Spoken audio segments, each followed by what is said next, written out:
আসসালামু আলাইকুম রহমতুল্লাহ, স্বাগতম সবাইকে স্টাডি ফাইতে। তো গত দুই ভিডিওতে আমরা গতির বেসিক এবং খুবই সাধারণ যে রাশিগুলো আছে এবং যে সূত্রগুলো আছে সেগুলো নিয়ে আমরা আলোচনা করছি। আজকে আমরা দেখব এই অধ্যায়ে টোটাল যে টপিকসগুলো আছে, ঠিক আছে, আমরা এগুলো আজকে একটু কমপ্লিট করার চেষ্টা করব। তো এখানে যে টপিকগুলো আছে আমি একটু লিখে রাখছি, তোমাদের বইতে এগুলো আছে, তোমরা দেখে নিতে পারো। তো আমি আগেও বলছি যে এই অধ্যায়টা হচ্ছে সব থেকে গুরুত্বপূর্ণ, ঠিক আছে, এবং আমার মনে হয় এই অধ্যায়টা তোমরা কমপ্লিট করতে পারলে তোমাদের জার্নিটাই একদম ইজি হয়ে যাবে, ঠিক আছে। এবং সো তোমরা তোমাদের পক্ষ থেকে সর্বোচ্চ চেষ্টা করবা যাতে এই অধ্যায়টা খুব ভালোভাবে তোমরা শেষ করতে পারো, ঠিক আছে, এবং কোনো জায়গায় যেন বেসিকের কোনো ঘাটতি না থাকে, ঠিক আছে। এখন আসো, তো এই অধ্যায়ে যে টপিকগুলো আছে, প্রথমে আছে স্থিতি, গতি, ঠিক আছে, তারপর বিভিন্ন প্রকার গতি, স্কেলার, ভেক্টর রাশি, দূরত্ব, সরণ, নিক্ষিপ্ত বস্তু, এরপরে পড়ন্ত বস্তু ইত্যাদি। তো আসো আমরা একটা একটা করে এই টপিকগুলো শেষ করার চেষ্টা করি বা একটু বোঝার চেষ্টা করি, তোমরা একটু মনোযোগী হও। সো প্রথমে যে বিষয়টা আছে সেটা হচ্ছে স্থিতি ও গতি। তো এটা বোঝার জন্য তোমাদের সর্বপ্রথম যে বিষয়টা বুঝতে হবে সেটা হচ্ছে রেফারেন্স স্ট্রাকচার। রেফারেন্স স্ট্রাকচার বা বাংলায় যেটাকে বলে প্রসঙ্গ কাঠামো, ঠিক আছে। এটা তোমরা আসলে সবাই শুনছো, প্রসঙ্গ কাঠামো, ঠিক আছে। তো এটা আসলে কি? ধরো তুমি আর তোমার বন্ধু ট্রেনে করে ঢাকা থেকে চট্টগ্রাম যাচ্ছ, ঠিক আছে, ঢাকা থেকে চিটাগাং যাচ্ছ ঘুরতে। এখন যখন তোমরা ট্রেন দিয়ে যাচ্ছ, যাওয়ার সময় দেখলে একটা লোক বা কৃষক ধরো মাঠে ধান কাটতেছে, ঠিক আছে। এখন তুমি আর তোমার বন্ধু যখন যাচ্ছ, তোমরা যখন জানলাতে বাইরে দেখতেছো, তখন কি দেখতেছো? যে এই কৃষক পিছনের দিকে সরে যাচ্ছে বা প্রকৃতি পিছনে সরে যাচ্ছে, তোমরা সামনে আগায় যাচ্ছ, ঠিক আছে। আবার কৃষক কি দেখতেছে? কৃষক যদি তোমাদের দিকে তাকায়, তারা দেখবে যে ট্রেনটা কি, সে দেখবে যে ট্রেন দ্রুত গতিতে চলে যাচ্ছে, তাই না?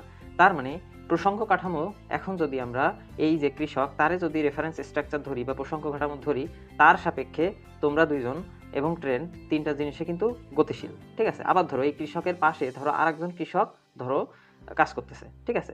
তাহলে এই রেফারেন্স স্ট্রাকচার যদি এই কৃষক হয়, তাহলে এই কৃষকের সাপেক্ষে কিন্তু এই কৃষক কিন্তু স্থির, কারণ এনাদের দুজনের কারোরই কিন্তু অবস্থানের পরিবর্তন হচ্ছে না।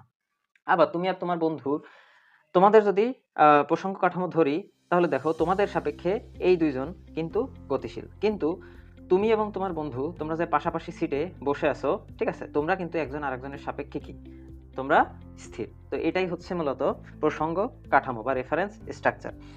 তাহলে মহাবিশ্বে কিন্তু কোনো কিছুই একেবারে গতিশীল বা কোনো কিছু একদম স্থির না, ঠিক আছে, কোনো কিছুই চিরন্তন না। কেমন?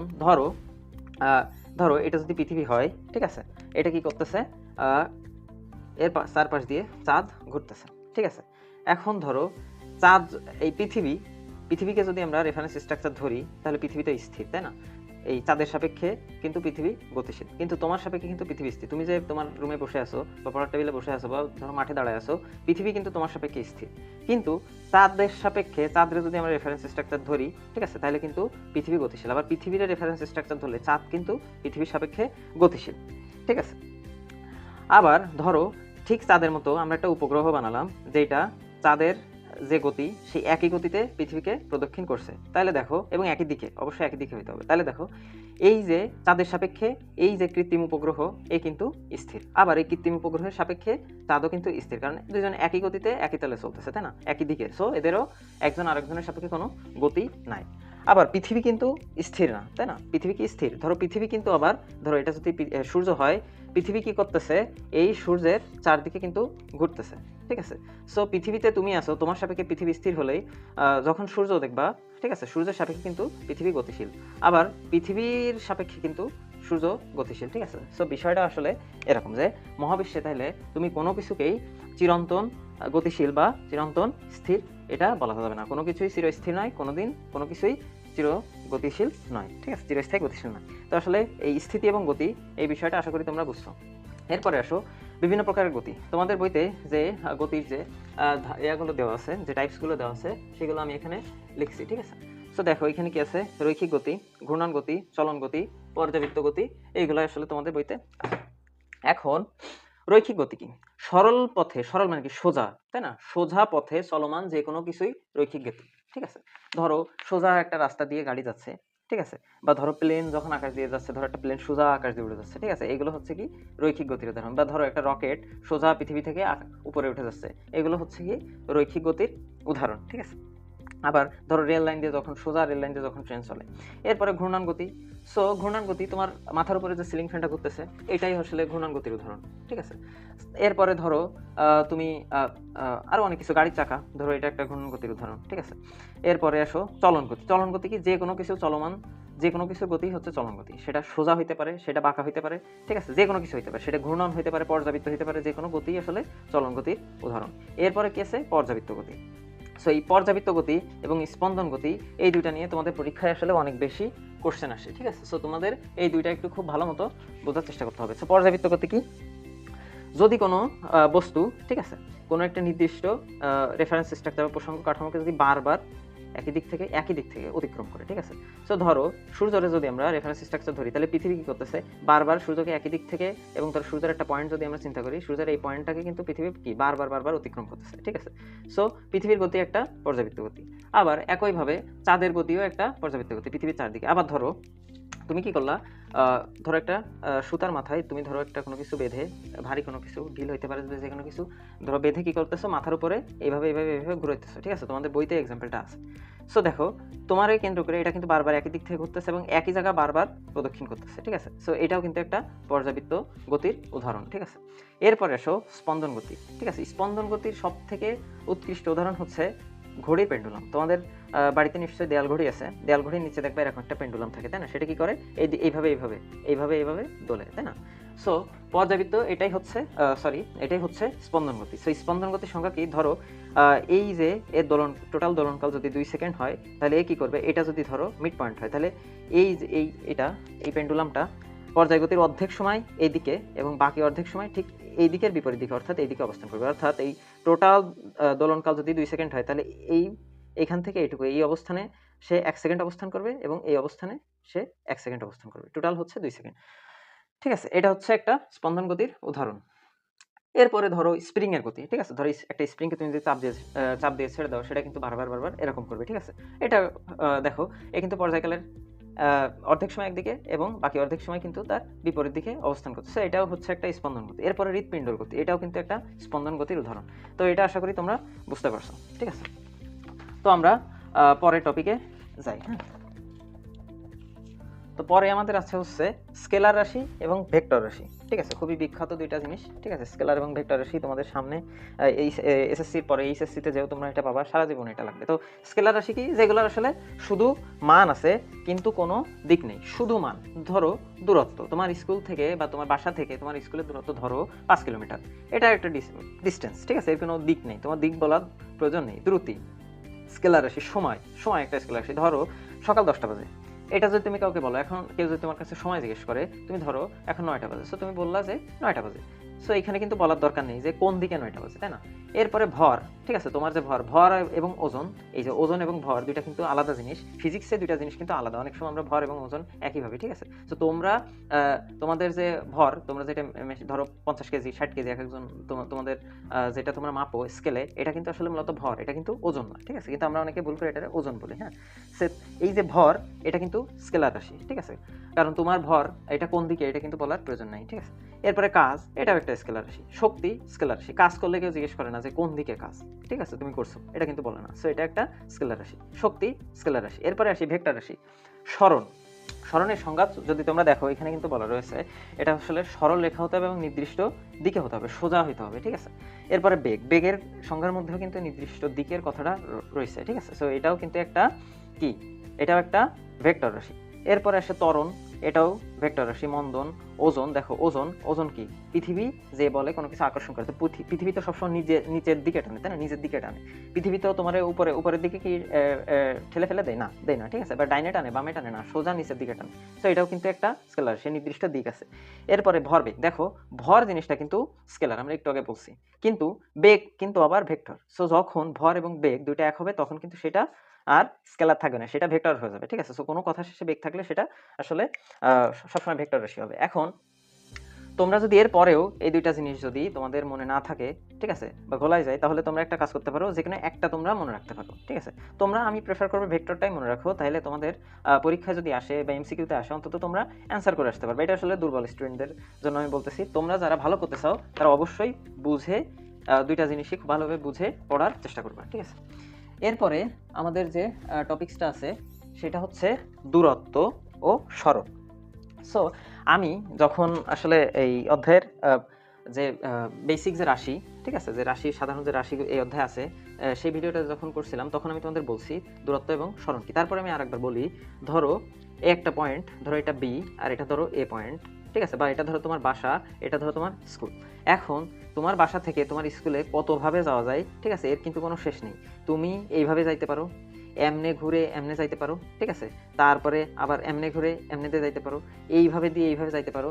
তো আসলে এটা হাজার রকম বা কোটি কোটি ওয়ে আছে তোমার বাসা থেকে তোমার স্কুলে যাওয়ার, কিন্তু এই প্রত্যেকটাই হচ্ছে এক একটা দূরত্ব, ঠিক আছে, এর কোনো নির্দিষ্ট দিক নাই, ঠিক আছে, এবং এটা সোজা হইলেও হবে, এটা বাঁকা হইলেও হবে, এর আসলে কোনো কন্ডিশনই নাই, ঠিক আছে। সো প্রত্যেকটাই হচ্ছে এক একটা দূরত্ব, ঠিক আছে। কিন্তু যদি সেটা যদি তোমাকে জিজ্ঞেস করে তোমার বাসা থেকে তোমার স্কুলের দূরত্ব কত, এটা অবশ্যই সর্বনিম্ন সরলরৈখিক দূরত্ব হতে হবে। অর্থাৎ তোমার বাসা থেকে তুমি যদি তোমার স্কুলের সর্বনিম্ন দূরত্বটা বের করো, নিশ্চয়ই এটা একটা সোজা দাগ হবে, কারণ বাঁকা হইলেই তো বেশি হয়ে যাবে, তাই না? সেটা তো সর্বনিম্ন থাকবে না, এবং যখন এটা সর্বনিম্ন দূরত্ব তুমি সোজা দাগ টানবা, অটোমেটিক ওটা কি সরল রেখা বা সোজা হয়ে যাবে। তো দেখো এখানে অনেকগুলো তোমার বাসা থেকে তোমার স্কুলে যাওয়ার অনেকগুলো পথ আছে, কিন্তু সবগুলোই কিন্তু দূরত্ব এবং সবগুলো স্কেলার রাশি। শুধুমাত্র এই যে একটা, ঠিক আছে, এটাই হচ্ছে সরণ বা এটা কিন্তু ভেক্টর রাশি, এবং এটা সর্বনিম্ন দুইটা বিন্দুর মধ্যে বা দুইটা জায়গার মধ্যে সর্বনিম্ন সরলরৈখিক দূরত্ব, সর্বনিম্ন দূরত্বটাই হচ্ছে সরণ। তো আশা করি দূরত্ব এবং সরণ এটা আসলে তোমরা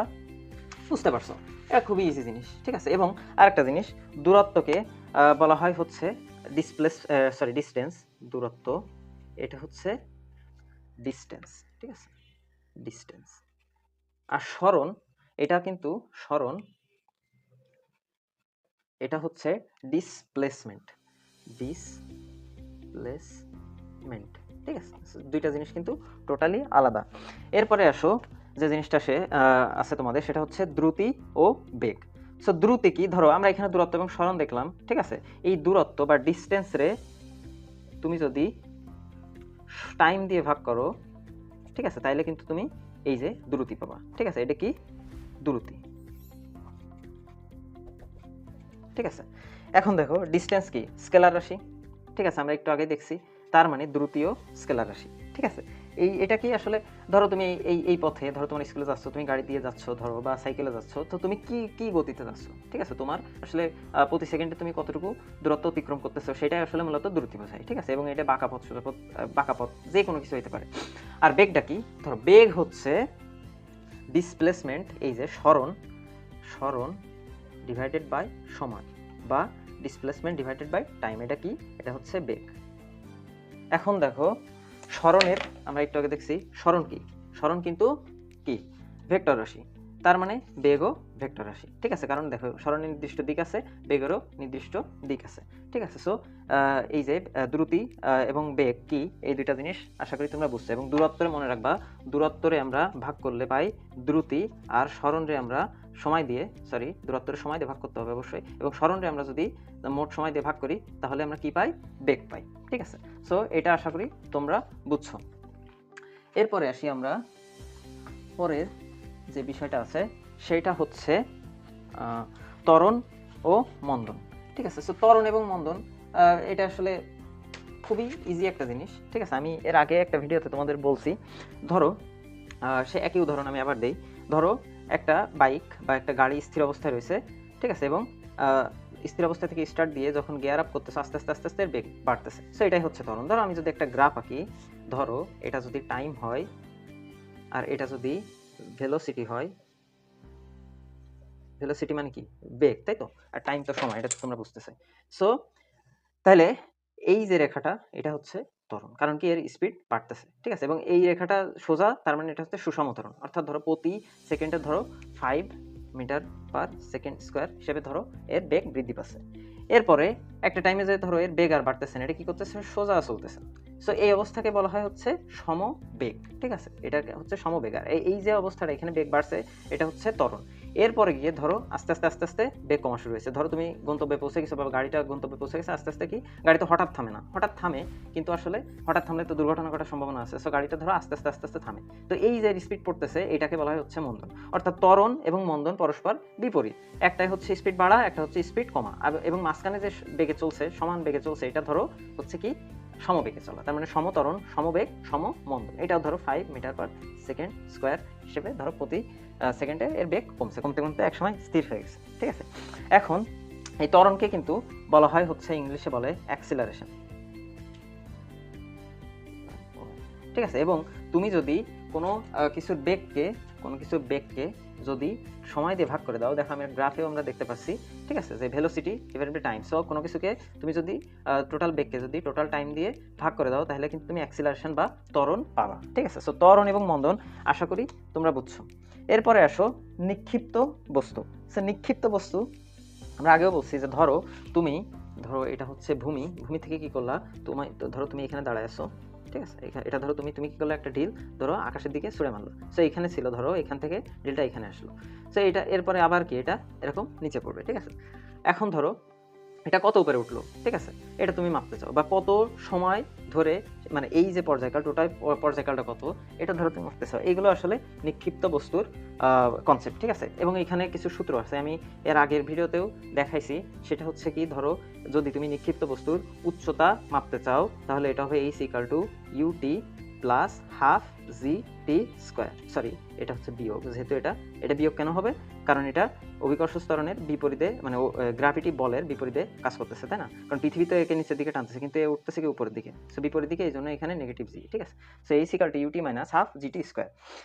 এখন ধরো জি আমরা জানি, ধরো তোমার একটা সময় দিয়ে দেবে, তো এটাই হচ্ছে, এটা দিয়ে কিন্তু আমরা এটা বের করতে পারবো। এছাড়া আমাদের এখানে ভি আমরা জানি, V equal to U minus GT, এরপরে আমরা আরও জানি V square equal to U square plus 2GH। So যে কোনো বিষয়, ধরো একটা ক্রিকেট ব্যাটসম্যান যখন ব্যাট করে, সে বল ধরো একটা ছক্কা মারলো, ঠিক আছে, ধরো এটা হচ্ছে মাঠ, সে কী করলো, বল মেরে দিল এবং ধরো এইভাবে মাঠের বাইরে চলে গেল। সো এই যে গেল, এটা কিন্তু একটা নিক্ষিপ্ত বস্তুর উদাহরণ। ঠিক আছে, সো নিক্ষিপ্ত বস্তু কি আসলে, এটা আশা করি তোমরা বুঝতে পারছো। এরপরে আসো পড়ন্ত বস্তু, এটা নিয়ে আমি আগেও কথা বলছি, সো এটাই শেষ, এরপরে আমরা এটা নিয়ে আর কোনো ভিডিও বানাবো না। সো পড়ন্ত বস্তু, ধরো এটা যদি পৃথিবী হয় আর এর উপরে ধরো তুমি হেলিকপ্টার নিয়ে ধরো আকাশ দিয়ে উড়ে যাচ্ছ, ঠিক আছে, ধরো তুমি হেলিকপ্টার নিয়ে উড়েছো, হেলিকপ্টার থেকে ধরো একটা ব্যাগ ফেলে দিলে, ধরো বন্যা হয়েছে কিছুদিন আগে, ধরো তুমি ত্রাণ দিচ্ছ, ঠিক আছে, হেলিকপ্টার নিয়ে, তুমি ধরো খুব ধনী, তো ব্যাগ ফেলে দিলে, এটাই যে নিচে পড়তেছে, এটাই হচ্ছে পড়ন্ত বস্তু। ঠিক আছে, এবং পড়ন্ত বস্তুর উচ্চতা মাপা, বেগ বের করা, ঠিক আছে, বা সময় নির্ণয়, এইগুলোর সূত্র আমি আগের ভিডিওতে দেখাইছি। ঠিক আছে, শুধু পড়ন্ত বস্তুটা কি এবং এটা কিভাবে কাজ করে, এবং দেখো এখানে দেখো, ধরো এর উচ্চতা যদি বের করতে পারলে আমরা জানি এই সূত্র ইউজ করি, H equal to UT plus half G T square. এখানে দেখো, এইখানে এটা কিন্তু প্লাস, কিন্তু নিক্ষিপ্ত বস্তুর ক্ষেত্রে এটা কিন্তু মাইনাস ছিল, তাই না? কারণ এটা তোমার গ্র্যাভিটির বিপরীতে কাজ করতেছিল, কিন্তু দেখো এটা হচ্ছে পৃথিবী যেদিকে টানতেছে, এটা পড়তেছে সেদিকে, সো পৃথিবীর দিকে, সো এখানে পজিটিভ। অনুরূপে V equal to U plus GT, বা V equal to V square equal to square plus 2GH। ঠিক আছে, সো এইগুলো আসলে তোমরা আগে থেকেই দেখছো। আমার আগের ভিডিওতে আমি একটা জিনিস ভুল করছি, সেটা হচ্ছে এইখানে এটা মাইনাস হবে। ঠিক আছে, সো সবসময় মনে রাখবা, যদি গ্র্যাভিটির বিপরীতে হয় অবশ্যই মাইনাস, আর দিকে হলে অবশ্যই প্লাস। সো আশা করি এটা তোমরা বুঝতে পারছো। ঠিক আছে, এরপরে আসি গতির সূত্রাবলী। সো গতির সূত্রাবলী নিয়ে আমি অলরেডি একটা ভিডিও বানাইছি, তোমরা এটা দেখে নিতে পারো। আর এছাড়া আমি একটু বেসিক জিনিস দেখাই। অনেকে তোমরা আছো যারা আসলে গতির, ধরো সাপোজ ভি ইকুয়াল টু, আমি এখানে যে সূত্রটা লিখছি, ধরো এটা V equal to U plus GT. এখন তোমরা যারা কিছু স্টুডেন্ট আছো যারা আসলে ঠিকমতো পড়ালেখা করো না, বা চেষ্টা করো না করার চেষ্টা, তারা আসলে এই সূত্রটাই, ধরো তোমার এই সূত্র দিয়ে তো আমরা ভি এর মান তো আমরা বের করতে পারবোই, তাই না? এটা ভি এর মান বের করার জন্য তো এই সূত্রটা। এখন ধরো তোমার ভি এর মান দেওয়া আছে এবং এই সূত্রটা তুমি জানো, তোমার টি এর মানও দেওয়া আছে, ধরো তোমার জি এর মানও দেওয়া আছে, ধরো তোমার ইউ বা আদি বেগটা বের করতে হবে। ঠিক আছে, এবং ভি জানো, জি জানো, টি জানো, কিন্তু তোমরা এই সূত্র দিয়ে আদি বেগটা বের করতে পারো না। এটা আসলে খুবই দুঃখজনক। ঠিক আছে, এটা একদম ইজি, তোমরা অ্যালজেব্রিক ক্যালকুলেশন করলে এটা হয়ে যাবে। তাহলে আমরা জানি ইউ ইকুয়াল টু ধরো ভি মাইনাস জিটি। কারণ কি, এটার কারণ কি? কারণ দেখো এখানে এটা এই পাশে আছে পজিটিভ, ওই পাশে গেলে নেগেটিভ হয়ে যাচ্ছে, এইগুলো নিয়ে অনেকের সমস্যা হয়, ঠিক আছে? আবার ধরো এইখানে ধরো আরেকটা নতুন ক্ষেত্রে ধরো কোনো একটা গাড়ি ধরো স্থির অবস্থান থেকে ধরো চলা শুরু হয়েছে, তাহলে স্থির অবস্থান থেকে যদি চলা শুরু হয় তাহলে ইউ হচ্ছে 0, ইউ যদি 0 হয় তখন ভি ইকাল টু কিন্তু জিটি হয়ে যাবে। আবার ধরো S is equal to UT plus half A T square. এইখানে যদি ধরো কোনো একটা গাড়ির ক্ষেত্রে হয় যেটা সমতরণে চলছে, ইউ এর মান যদি 0 হয় তখন এই পাশের টোটাল টার্মটা কিন্তু পাওয়া যাবে S is equal to half half A T square. আবার এখান থেকে ধরো তোমার আবার স্মরণের মান দেওয়া আছে, ধরো তোমার টি এর মান দেওয়া আছে, এর মান বের করতে বললো, তো এর মান তোমরা এখান থেকে বের করতে পারবে না, একদম ইজি। তখন কি হবে, A is equal to 2s divided by T square. কী করলাম, প্রথমে আমরা এস এই 2 এখানে ভাগাকার আছে, ওই পাশে গিয়ে গুণাকার হয়ে যাবে, আর এ কি এই টিটা হচ্ছে এর সাথে গুণাকার আছে, এই পাশে আসলে ভাগাকার হয়ে যাবে। তো এই যে বেসিক আমি সূত্র অলরেডি আগের ভিডিওতে দেখাইছি, যার জন্য আসলে নতুন করে আমি এখানে দেখালাম না। সেই বেসিক যে জিনিসপত্র মানে একটা সূত্র দিয়ে কিন্তু অনেকগুলো জিনিস, ধরো তুমি এই সূত্রটা দিয়ে যেভাবে ভি এর মান বের করতে পারবা, ইউ এর মান বের করতে পারবা, জি এর মান বের করতে পারবা, যদি জি যদিও কনস্ট্যান্ট, কিন্তু অনেক সময় পৃথিবীর এক এক জায়গায় কিন্তু জি এর মান এক এক রকম হতে পারে, যেমন মেরু এবং বিষুব অঞ্চলে কিন্তু জি এর মান এক না, হালকা পার্থক্য আছে। সো যদি কখনো বলে যে পৃথিবীর বিভিন্ন স্থানে যদি জি এর মান বের করতে পারলে তোমরা কিন্তু এই সূত্র দিয়ে বের করতে পারবা, আবার উচ্চতার মানও বের করতে পারবা। এই সূত্র দিয়ে তুমি ভি ইউ জি টি সবই বের করতে পারবা, কিন্তু কিছু কিছু student V is equal two মানে ভি মনে করো, বাকি এগুলো নিয়ে ক্যালকুলেশন করতে চায় না। তো তোমাদের এই তোমরা মানে সূত্র এপাশ ওপাশ করার, ঠিক আছে, এবং একটা দিয়ে আর একটা মান বের করা, এটা তোমরা একটু চেষ্টা করবা। সো সূত্রের ভিডিও আমি অলরেডি করছি, যার জন্য আমি এই ভিডিওতে আর সূত্র নিয়ে কথা বললাম না, ঠিক আছে? তো এই ছিল আজকের ভিডিও। তো সামনের এটা আসলে এই চ্যাপ্টারের ডিটেলস ভিডিও ছিল, ঠিক আছে? এরপরে আমরা কি করব, গাণিতিক সমস্যা সমাধানের ডিরেক্ট চলে যাবো, আমরা বোর্ড কোশ্চেনগুলো আগে সমাধান করার চেষ্টা করব, এবং শুরুর দিকে আমরা একদম ছোট ছোট এবং সহজতা দিয়ে করা শুরু করবো, এবং তারপরে আস্তে আস্তে আমরা কঠিনের দিকে যাবো, ঠিক আছে?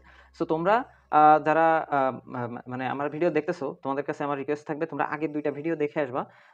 যারা খুবই দুর্বল, আমি বিশ্বাস করি তোমরা এই 3টা ভিডিও দেখলে মোটামুটি তোমাদের বেসিক ধারণা হয়ে যাবে। এরপরে আমরা যখন ম্যাথ করব, ম্যাথ করার পরে আশা করি তোমাদের এই চ্যাপ্টারে আর কোনো সমস্যা থাকবে না, ঠিক আছে? সো এই হচ্ছে তোমাদের আজকের ভিডিও। সো দেখা হবে পরের ভিডিওতে, ততক্ষণ তোমরা ভালো থাকো, সুস্থ থাকো, আল্লাহ হাফেজ। এবং অবশ্যই ভিডিওটা ভালো লাগলে সাবস্ক্রাইব, লাইক, কমেন্ট মাস্ট।